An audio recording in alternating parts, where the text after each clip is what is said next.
నువ్వైనా ఎందుకు ఫోన్ ఎందుకు తీసుకుని ఏం చేసిరని మమ్మీ ఏమైనా చేయకుండా ఎందుకు కొడుతురు ఏం చేసిందా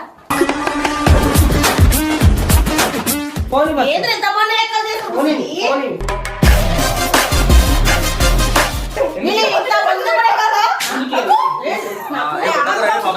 చెప్తుంటే నాటకాలు చేస్తున్నావా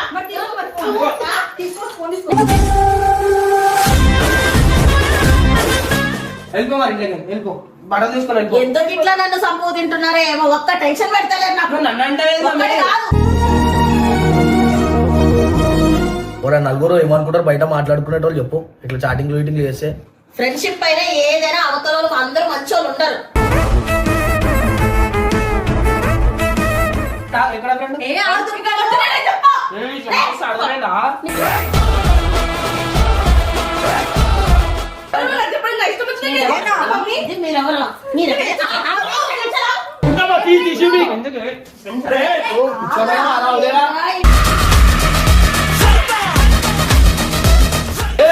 మంచి చెప్తారు ఈ ఓవర్ యాక్టింగ్ లో చెయ్యకుండా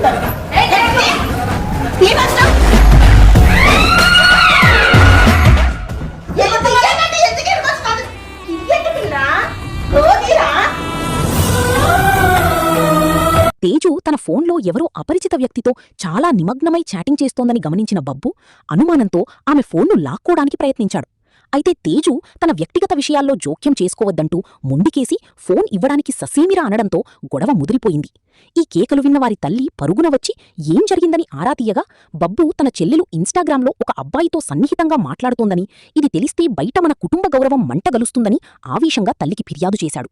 తన కూతురు ఎప్పుడూ పద్ధతిగా ఉంటుందని నమ్మే ఆ తల్లికి ఒక్కసారిగా బబ్బు చెప్పిన మాటలు వినేసరికి గుండె ఆగినంత పనైంది. ఆమె తేజును దగ్గరకు పిలిచి ప్రేమగా ఫోన్ చూపించమని అడిగినప్పటికీ తేజు మరింత మొండిగా ప్రవర్తిస్తూ ఫోన్ను దాచిపెట్టడం ఆ తల్లి అనుమానాన్ని నిజం చేసినట్లయింది. సమాజంలో తమకు ఉన్న మంచి పేరు, బంధువుల ముందు ఎదుర్కోవాల్సిన అవమానాలు గుర్తొచ్చి ఆమె తీవ్రమైన ఆందోళనకు లోనయ్యారు. మధ్యలో గంగు వచ్చి సర్ది చెప్పాలని చూసినా అప్పటికీ పరిస్థితి చెయ్యి దాటిపోవడంతో ఇంట్లో వాతావరణం నిశ్శబ్దంగా మారింది. తన పిల్లలు తన కళ్ల ముందే ఇలా బాధ్యతారాహిత్యంగా కొట్లాడుకుడు దారిలో వెళ్తోందన్న భయం ఆ తల్లిని కుంగదీశాయి. కళ్లల్లో నీళ్లు సుడులు తిరుగుతుండగా ఆమె తేజును గట్టిగా మందలిస్తూ ఇలాంటి పనుల వల్ల జీవితాలు ఎలా నాశనమవుతాయో చెప్తూ వెక్కి వెక్కి ఏడ్చేశారు. తల్లి ఆవేదన చూసి తట్టుకోలేక తేజు కూడా కన్నీళ్లు పెట్టుకుంది. కాని బబ్బు మాత్రం పట్టువదలకుండా ఆమెను నిలదీస్తూనే ఉన్నాడు. చుట్టుపక్కల వాళ్లకు తెలుస్తుందేమో అన్న భయంతో ఆ తల్లి తలుపులు వీసి తన పిల్లల భవిష్యత్తు ఏమైపోతుందో అని ఆ గదిలోనే కూలబడిపోయారు.